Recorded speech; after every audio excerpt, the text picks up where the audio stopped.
In today's time, anyone can rent a place, do the interiors, equip it with instruments, stock it up and start practicing.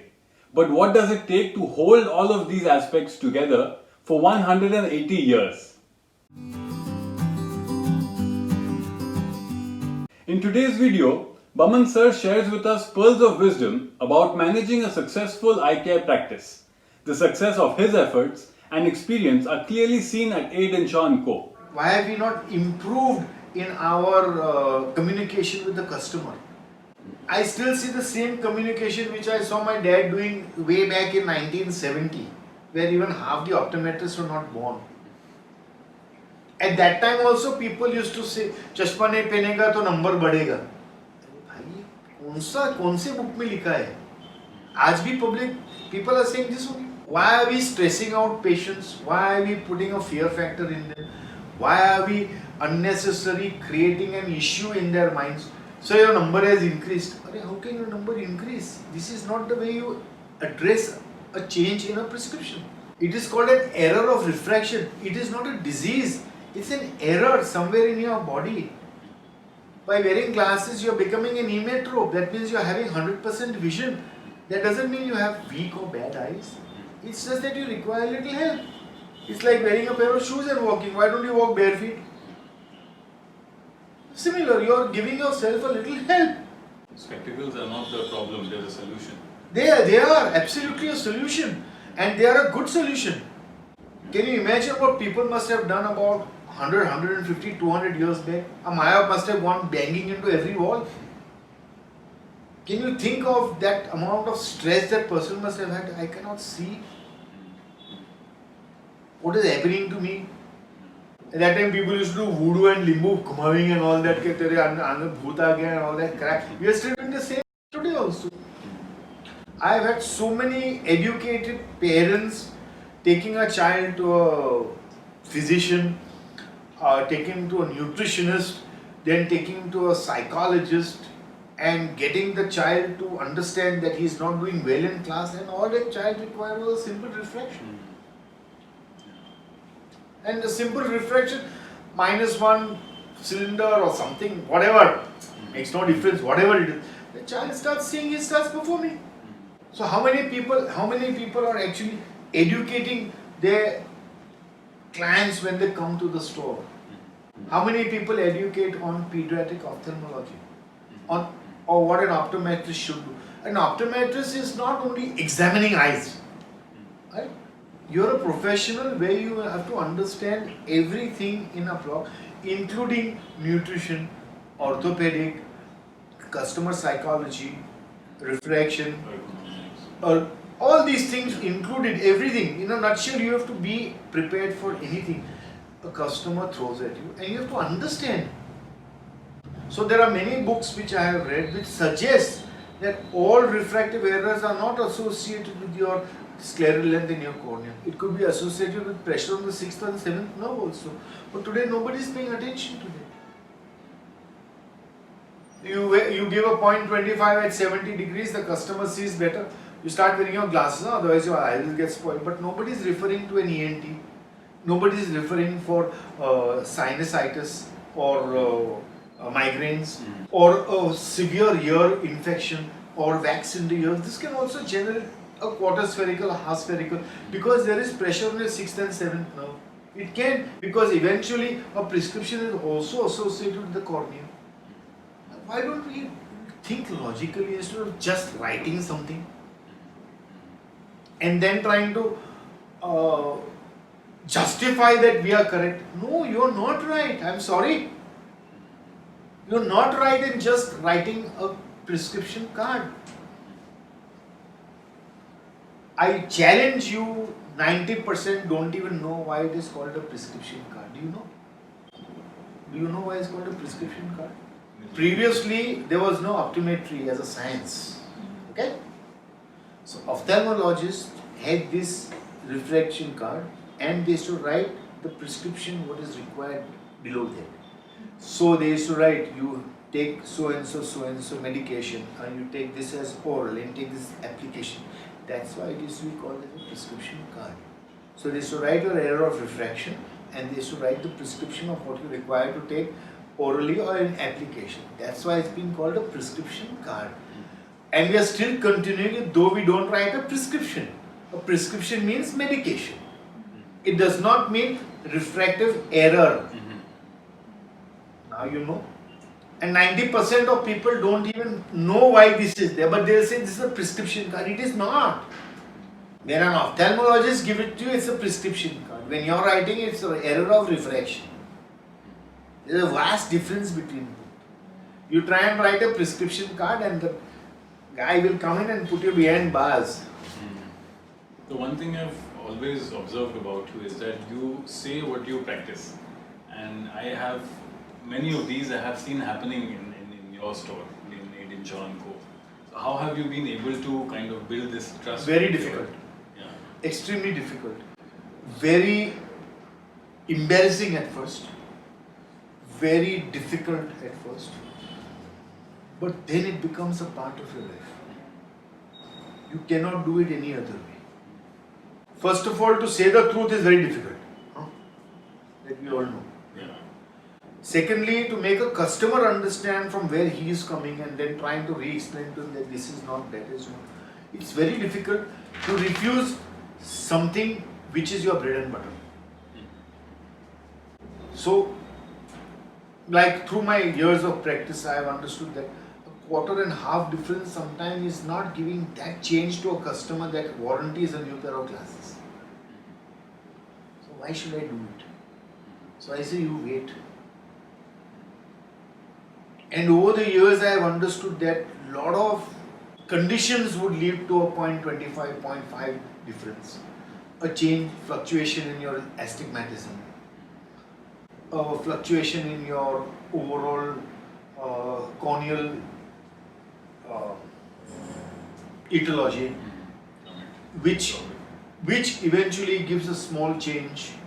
So if you supposing a customer comes with a minus 1.25 and it shows that it is changed to 1.5, but he's still reading 6/9 or he's still reading 6/6, why change it? Why don't you ask him to wait for some time, relax himself, come back at a different time, check him out again, see if he requires it and then suggest a pair of glasses.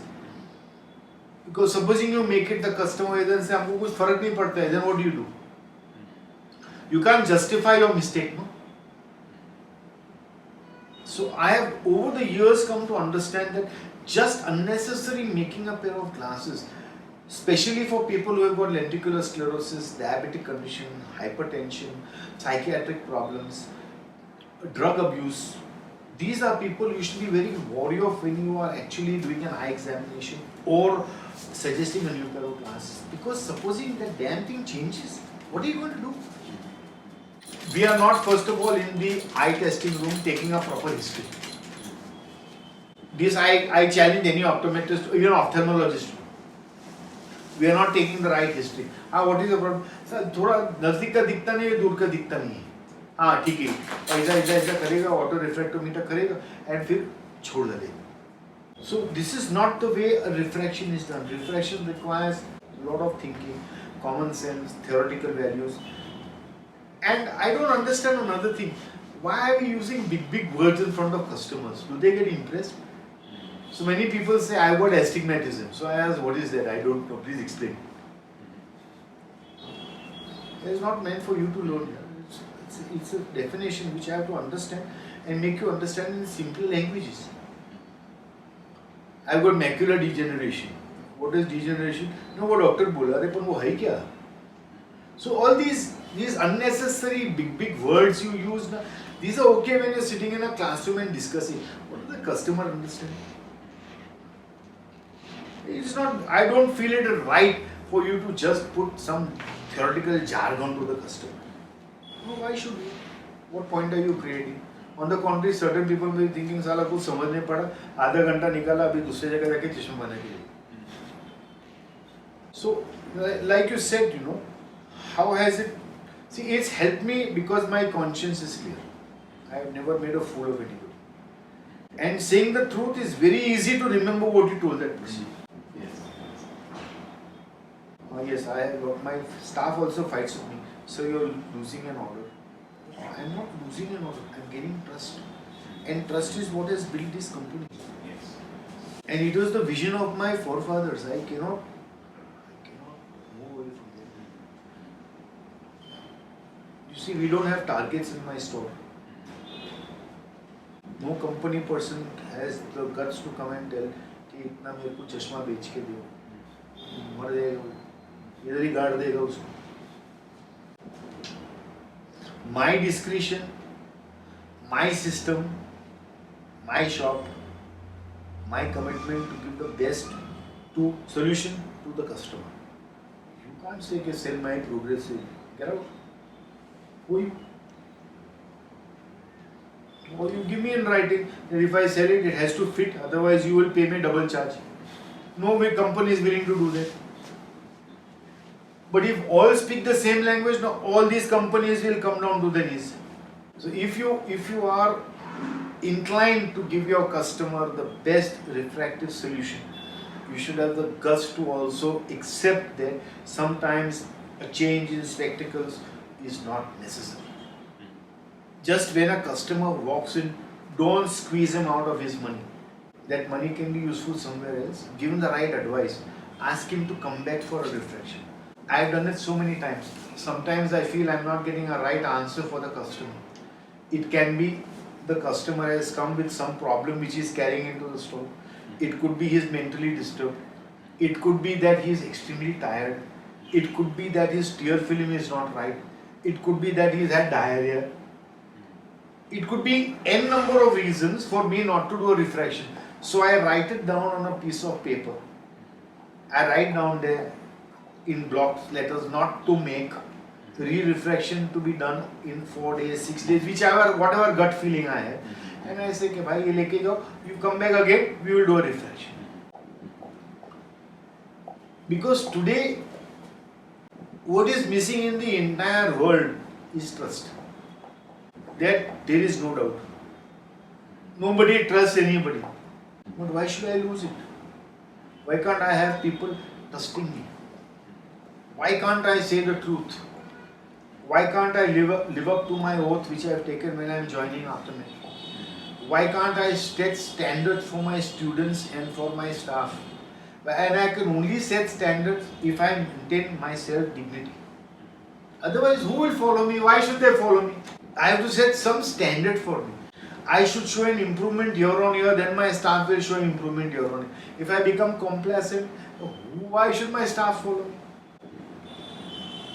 This is also one thing I've observed, sir. You have staff that are not changing every 2 years, 3 years. They've been there with you. That way God has been kind. This type of staff will not be again available. Yes, yes. Because today the generation want a change every few months. They are not willing to learn. You see, there's something which has come into all practices called as lot of egoism and arrogance. Now, if there's egoism and arrogance, there is no chance of improvement.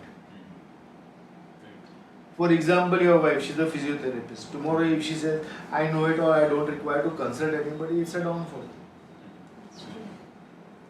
That goes for you, that goes for you. So you see, I learned it very early in my life. If I don't know something, can I ask my friend? So I don't hesitate to pick up the call and call anybody in India. ये साला समझ नहीं पड़ता है, बोलना यार क्या करूं? And people do help me. I call anybody. Whoever I feel is good in the subject, I call.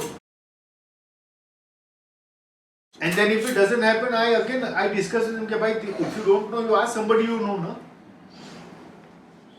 And it is lucky for me that I know a lot of people through my interaction with them that they specialize in certain things. Like I know Rajesh Wadhwa specializes in certain things and he knows much more than me in certain things, so I don't hesitate to call. I don't even hesitate to refer a patient to him because I know he is not going to do halkatgiri. So if I have to refer to somebody in Delhi, I will say, Baba, you ask Mr. Rajesh Wadhwa who you can go to and he will recommend you there because I don't know anybody there. Same thing is in Chennai, same thing is in Bangalore, same thing is in everywhere. I know certain people who I can relate to. I know that they are ethically sound. And ethically sound you have to be. And that you have to put into your staff also. They cannot fool around with your name. This name is not come easily.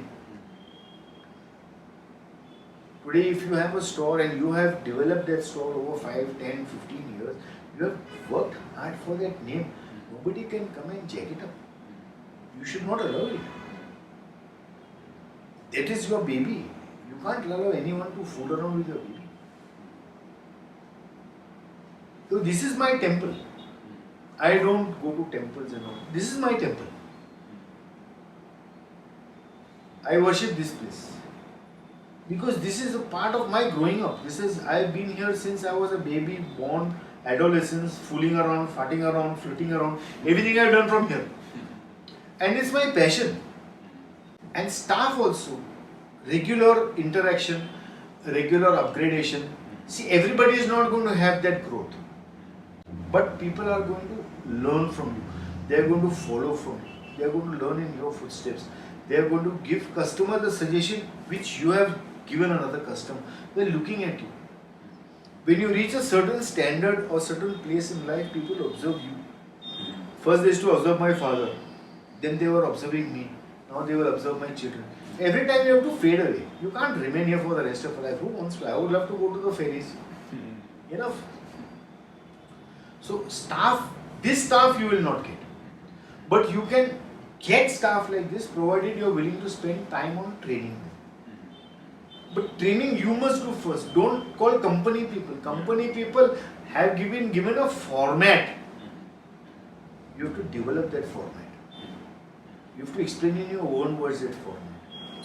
Similarly, what you do with a customer, you have to explain to your staff also. Because everybody is not savvy, everybody is not educated in companies. Some people are doing it out of necessity. You have to train them. And training is a different process, which you learn slowly. Nothing comes easy. And it can be felt here, sir. It can be felt that there's a lot of compassion, kindness, consideration behind that. I have learned from my parents. Yes, my uncle, it's evident. My parents. Well, this is one very important thing to take away from Aid in Sean course, because it's easy to hire a place, stock it up, buy some instruments and set up a clinic, but then there's something more that it takes to hold all of these together for 180 years in this case. Yes, it is. Like I keep on saying, don't break the trust. Yeah. Don't break that. Why does a customer come to you? He has a problem. He may not have an eye problem. He just wants to talk to you. Hear him, nah. Sit and talk to him, nah. Why does everybody become a professional when the patient comes like this, constipated? Why you chill, man, relax. You talk as if I'm talking to you, no? Why doesn't the clinic have a homely atmosphere? Why can't it be casual? Of course, there is a time where you have to discuss and you have to ask and you have to go in depth. Oh, of course, be a professional. But that doesn't mean you scare a patient. That doesn't mean you cause him more anxiety than he already is come with. Why should there be? And this I learned so well from, I have very lucky to have good teachers. They didn't teach me much, but what I observed in them, their body language, the way they talk to people. Well, look at my father, he was barely a 10th standard pass. He was a very successful man. People looked up to him. My father's basic passion was to break faces. He was a wrestler. And he was basically a gunda. He used to smash people. He was a very strong guy.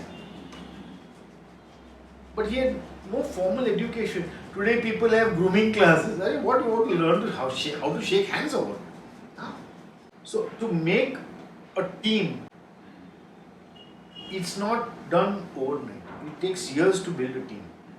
You have to select good people, not the right people. Good people. Because good people are going to eventually be the right people. This is also very profound, I guess. Right. So if you have a person who's willing to learn, then he is the right thing for the company. Not a person who's come with the so-called MBA structure that I know.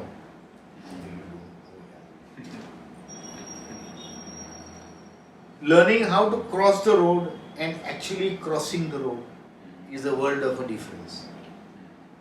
I don't know if you were told in your youth, or we were told, you look left, you look Yes, right, yes. you again look left and again look right, Yes. then you look left and then you cross the road. We were taught that. Yes, I remember. It doesn't exist today because something might fall from the sky. And even wrong side entries. Yes, I'm saying that. So today it doesn't exist, but we were taught that. We have followed that. We have gone through a system which was the right system. So I can't leave that system.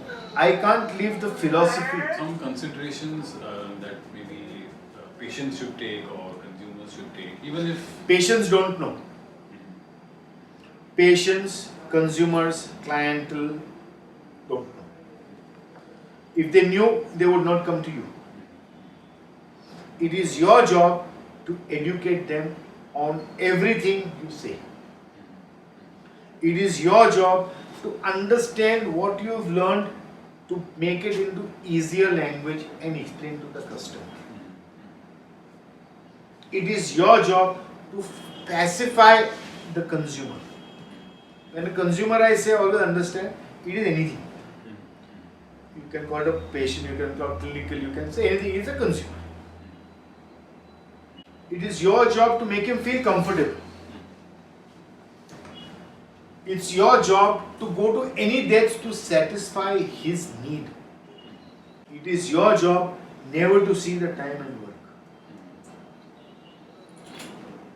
This is not a 9 to 5 job. Your coming time is 9 o'clock. Your going time you never know. You are a professional optometrist. Your duty to your society, to your parents, to your God is 24/7. There is no time for you. You are committed to your task to perform, to king or to pauper. If you can't do that, go and become a saint. Go to the Himalayas, sit in your jocks and do meditation. Don't be an optometrist. This is not 9 to 5. You can't pick up your bag at 7 o'clock in the morning and say, "Mera kaam ho gaya." No. I'm on camera, so I can't use my words. we understand the feeling. This is My idea is from being associated with so many good people, you must always see the horizon, but don't limit the horizon. Education is like the solar system. It is vast. And that is why people of yesteryears were far superior than their theory were. Because I have seen the moment they used to finish their clinical practice, out comes a book and they start reading. I have seen. And that was something, now I think of it, delightfully profound. That man, he's 60 years old, man. He's picking a book and reading. And here we cannot even finish a novel. Where is our power of concentration? Where is our power of practice? Boy. We have moved away from the habit of reading. And I tell my staff also, I tell my options, go home and read one page. And tomorrow read that page and read one more page. Not from the computer, huh? very important. And then this page again, you read this page again, and the third day you read the third page. So every time you are actually absorbing something more, and that will give you good command over the subject to explain to your patient where they are going and how you can make them feel happy. You must have seen certain of my presentations. Yes. I have never given a presentation. I have always spoken. Yes. Because I feel presentation is the worst way of putting forth one's idea. You are making people read what you have copied. Yesteryears, when they had their classes in medical colleges and this and that, the professors used to draw the brain. They used to draw the heart. They used to draw the muscle. They used to draw. Today, how many professors do you think can draw? I myself cannot do it well. I can't even draw a circle properly, man. So look where their technology has taken us. It's degraded us. Yes.